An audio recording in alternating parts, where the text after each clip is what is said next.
The other day I made a video going over the most surprising NHL players to start out this season. Now I kind of want to make a sequel to that, but go over the most surprising teams, and where this video differs from that one is that these teams can be surprising in a good way, or they can be surprising in a disappointing way. I've got 4 teams for each to talk about today, 4 that have been pleasantly surprising, and 4 that have been disappointing. I also have a couple honorable mentions, but as always, I want to know what you guys think. So if there's any NHL teams that you've been surprised with in a good or bad way to start out this season that I don't cover in this video, please be sure to let me know which teams those are down below in the comments. So with that all being said, let's go ahead and get started. First, I want to get my honorable mentions out of the way. The first honorable mention being the Vegas Golden Knights, who have definitely been a pleasant surprise to start out this season. Now, I did think they were going to have a big bounce back season. I predicted them to make the playoffs, but I had no clue they were going to be this good, and I'll leave it at that because I actually just made a video breaking down Vegas's hot start to the season yesterday, so if you haven't seen that one yet, go check it out after you're done watching this. And the other honorable mention I have is for a disappointing team, and that is the Pittsburgh Penguins. The Penguins have had an absolute roller coaster of a start to the season. They actually started out of the gate pretty hot and they looked really good, and then they went on a 7-game losing streak before snapping that, winning a couple games in a row, and then losing their most recent game in overtime to Montreal. Now, the reason I just have the Penguins as an honorable mention is because in the end I think they're going to be fine. Like I said, they started out really well, and you have to think that they're not going to lose 7 games in a row again at any point in the season. They may not even lose like 5 in a row at any point during the season again. I just feel like that losing streak was such an outlier for a team this good, for a team with as much talent as the Penguins have. But all in all, I would say their first month of the season has been disappointing considering the expectations that everyone had for them coming into the season, so that's why I have them as an honorable mention. Now let's move on to the main part of the video, starting off on a positive note with one of the surprising teams, the New Jersey Devils. This is another team like Vegas that I actually already have made a full video on. It was about a week and a half ago, so you can go check that out if you have not already. And the Devils have actually still not lost a game since I uploaded that video. Their win streak currently sits at 9 games. They are 11-1 since their first 2 games of the season. This team is an absolute wagon, and I don't just think they're a flash in the pan either. I think they are for real. I mentioned this in the video I made on the Devils, and it still sits true a week and a half later. It's not just like the New Jersey Devils are being opportunistic and they're fluking their way to these wins. It's the way they're winning these games. They are dominating teams. Their shot differential is insane. When you outshoot your opponent on average night after night by about 13 shots, you're gonna put yourself in a pretty good position to win. Their expected goal differential is fantastic as well. The analytics, the stats back up the record the New Jersey Devils have right now. I think at this point we can confidently say this is the year the New Jersey Devils are taking that big step that we've been waiting for them to take over the past couple of seasons. They have 2 legit superstar forwards in Jesper Bratt and Jack Hughes. Nico Hischier's off to the best start of his career as well. And the crazy part about this is the New Jersey Devils are playing this well and getting these results whilst having really mediocre special teams. Like, they can definitely still improve in that aspect of their game, both the penalty kill and the power play. And also they still have guys like Luke Hughes and like Simon Nemec who are just waiting in the wings, who haven't fully arrived yet. Like, this team is going to be scary for a long time. As long as they can continue to get this solid goaltending from Vitek Vanacek, then I think they're a legit threat in the Eastern Conference this season. Moving along now to a disappointing team. This is a very obvious one, the Vancouver Canucks. Now, it's not like this team had crazy expectations coming into the year, but by most people, including myself, they were at least expected to be in the hunt for a wildcard spot. And obviously that could still happen. They've only played 15 games. The NHL is a crazy league, but there just doesn't really seem to be any redeeming qualities about this team right now, or any positives that you can point at and say they can still get this thing turned around. Now, that may be a little bit dramatic to say because, yeah, Pettersson's playing well and Bo Horvat's playing really well too, but for the most part, this team is a train wreck right now. You have JT Miller, who is fresh off of a career year and fresh off a massive contract extension, seemingly giving like maybe 10% effort at best on the defensive side of the puck and away from the puck. He looks terrible. You also have the general manager, Jim Rutherford, kind of like ripping up this team publicly on a radio spot where he said he doesn't like the systems that the Vancouver Canucks are playing, which is quite literally a shot at the head coach, Bruce Boudreau, because the head coach is the person and is, you know, the guy that implements these systems. You also have Thatcher Demko, who for the past 2 seasons has been regarded as one of the better goaltenders in the league, playing absolutely miserable to start out this season. It just doesn't seem like there's anybody in that organization having any fun right now. I'm really interested to see where the Canucks go from here. If they do make any changes, I feel like they honestly kind of have to. Ultimately, I do think they are going to end up firing Bruce Boudreau, which is kind of crazy considering they went through this exact same thing playing last season. And hey, I guess it did work out really well for them last season when they made that coaching change. They were pretty great statistically under Bruce Boudreau, but asking for something like that to happen again, I don't know, man. I'm just really intrigued to see what happens next. Moving on now to the next team that's been surprising in a good way, the Philadelphia Flyers. Now, they're actually not even in a playoff spot right now. They're 7-5-2, 5th in the Metro, but if before the season started you told me that after a month they would be 2 games over 500, I would be extremely surprised. This is a team that pretty much everyone, myself included, figured would be potentially the worst in the league, but like second worst, third worst at best. Like, I thought they were going to be a lock to be a bottom 3 team in the NHL this year, and obviously that could still happen, but man, John Tortorella really has these guys bought in. He really has these guys competing, and I guess we should have kind of expected this, because no matter what kind of roster John Tortorella has, he usually gets the best out of what he has, and he's definitely done that so far in Philadelphia. Also, Carter Hart is in full God mode to start the season, which certainly helps. He's definitely doing the heavy lifting. I don't expect this to keep up. I would be really shocked if Philadelphia finishes the season as a team that's at or a little bit above 500. I don't think that's in the cards, but it's nice to see that they didn't just come out of the gate and roll over and just be completely abysmal like everybody thought they would be, especially without Ryan Ellis and Sean Couturier, and now they're without Cam Atkinson as well. If I had to describe this team in 2 words, obviously one would be gritty. They're not going to be easy to play against. They're going to finish their checks. If you hit any of their guys and it's even close to being a dirty hit, you're probably going to have to answer for that. You're probably going to have to fight. And the other word would be opportunistic, man. Like, when Carter Hart keeps them in these games, oftentimes they're getting heavily outplayed, heavily outchanced, but they're opportunistic. They convert when they get a chance, and when you have a goaltender playing like Carter Hart is right now, that's going to lead to you stealing a lot of games. So shout out to the Philadelphia Flyers. Again, I don't expect this to keep up for the remainder of the season, but they've definitely been a big surprise, at least to me, in my opinion, to start out this season. Moving back now to another disappointing team, I'm going with the Columbus Blue Jackets. Now, I know this isn't a team that had incredibly high expectations coming into the year. I don't even think most people predicted them to make the playoffs, but when you're a team that goes out and signs a big-time free agent like Johnny Gaudreau, the premier free agent on the market in the offseason, and you're a team that spends to the salary cap like the Columbus Blue Jackets did and currently are, I think you're expected to be at least not the worst team in the NHL, and so far they have been the worst team in the NHL. This team is really bad, man, or at least they're playing really bad. Their goaltending has been terrible, they're struggling defensively, and they're struggling to produce offense. When you are not doing well in any of those 3 areas of the game, you're probably not going to win very much, and that's exactly been the case. And yeah, there's definitely still time to turn things around, but I don't think they're going to finish anywhere near a playoff spot. They already have such a big hole to dig out of, and like now 14 games into the season, I feel like you kind of know what you got. For the most part, teams know what they are, and Columbus is just a really bad team right now. And it really seems like when teams have these real miserable years, it just, when it rains it pours, and it's pouring in Columbus right now. We recently learned that Zach Werenski is going to be out for the remainder of the season, so for a team that's already bad defensively, they're going to be without their best defenseman for the rest of the season, so things could honestly get worse. But hey, Blue Jackets fans, what you just got to keep telling yourself and what you just got to keep thinking about is those Connor Bedard sweepstakes. If this team can land Connor Bedard, and then for the next decade you have a core of Connor Bedard, Johnny Gaudreau, Patrick Laine, Zach Werenski, Cole Sillinger, and Ken Johnson, I'm probably forgetting guys too, but like, that's going to sound pretty appealing for Blue Jackets fans. I know as a fan, or at least for me personally, it could be different for you guys, but I never want to see my team lose no matter what. I'm always rooting for them to win, but if there was any year to lose, any year to suck,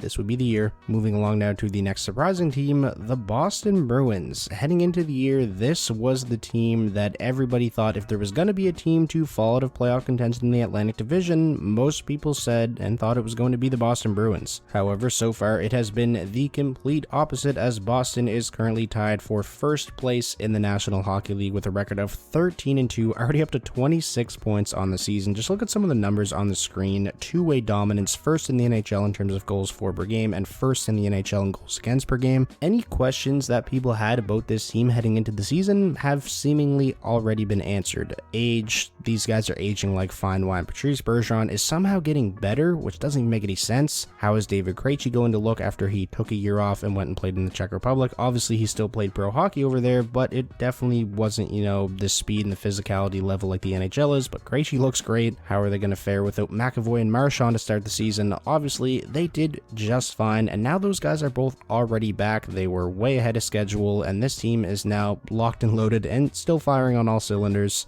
David Pastrnak Pastrnak is having the classic career year in his contract year. The only players with more points than Pastrnak in the NHL so far this season, Draisaitl and McDavid, who would have thought. They're getting production all throughout the lineup. They're getting amazing goaltending. Linus Ullmark has been uncanny. He is 10-1 with a .939 save percentage right now. This team is a legit Stanley Cup contender. I would say they're one of the top 3 favorites for it at this point. And this is a team that's battle tested. This is a team that's went on deep playoff runs before, and they look better than ever. This is a real scary team this season. Moving on now to the next disappointing team, the St. Louis Blues. And this is a team that, for me especially, I've been really disappointed with because I had really high expectations for them. If you watched my Central Division preview and predictions video heading into the season, I had St. Louis winning that division in the regular season, predicted them to finish with the most points in the Central Division, and luckily they just had a massive win tonight against a Vegas team that looked unstoppable, so maybe that can kind of kickstart their season, really get them going. But up until that point, they were awful. Special teams haven't been good, shot differential hasn't been good, goal differential isn't good, they aren't getting good goaltending, and guys that they signed to massive extensions in the offseason don't quite look like the versions that we saw of them last year in Robert Thomas and Jordan Kyrou. Also, Ryan O'Reilly, who is the leader of this team, he's really struggling offensively, and we know that if he's not producing points, he can still be a really impactful player. This is a guy who's won a Selke Trophy before, but 4 points in 13 games, you need better than that. In the end, I am just going to chalk this up to a slow start.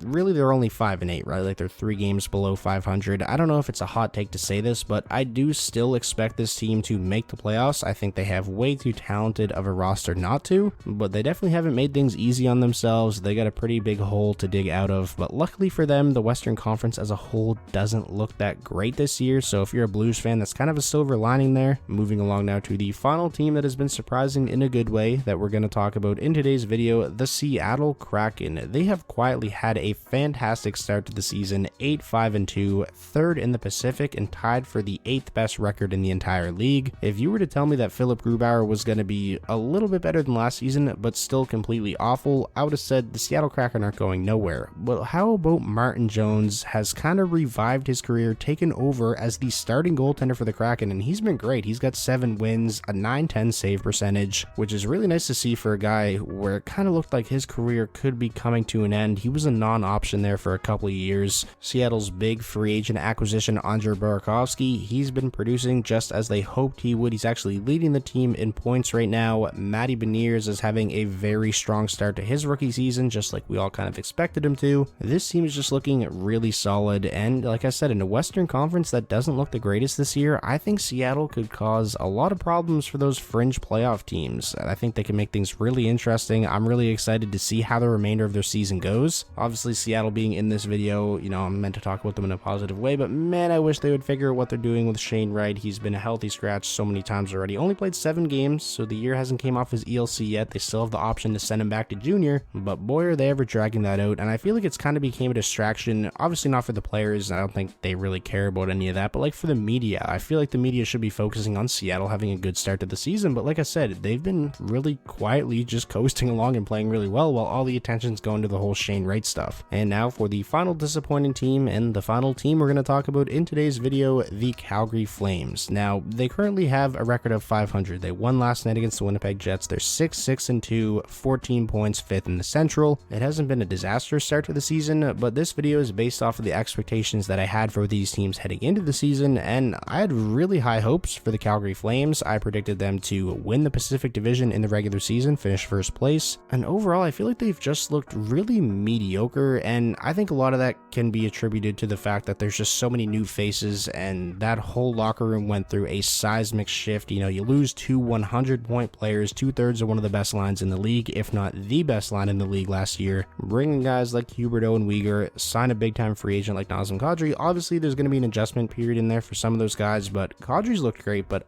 I am starting to get a little bit worried about Jonathan Huberdeau, man. In 11 games, he's only got 6 points. There are 5 players on the Calgary Flames right now with more points than Jonathan Huberdeau, and this is a guy that, year in, year out, we expect to be a 100-point player. He's one of the best playmakers in the league, and if Calgary is going to get to where they want to go, which is being one of the best teams in the league, being a legit threat to win the Stanley Cup, they definitely need Jonathan Huberdeau to be better. They need him to produce more than he has up until this point, and it goes without saying, but we know Jacob Markstrom can be better, and they need him to be better as well. In the end, I do think Calgary is going to be fine, but through the first month of the season, at least least for the expectations that I had for them, they've definitely been one of the most disappointing teams to me. So that is going to wrap up today's video, going over the most surprising and the most disappointing NHL teams after the first month of the season. Like I said at the beginning, I want to know what you guys have to say, so if there's any teams that I didn't cover in this video that you've been surprised with in a good way or bad way, feel free to let me know which teams those are down below in the comments. And while you're down there, if you could, please be sure to drop a like on the video. That is the best way to let me know that you enjoyed, and it definitely helps out the channel a lot. And last but not least, if this was your first time checking out the channel and you want more NHL content like this all season long, be sure to hit that subscribe button, and I'll talk to you all soon.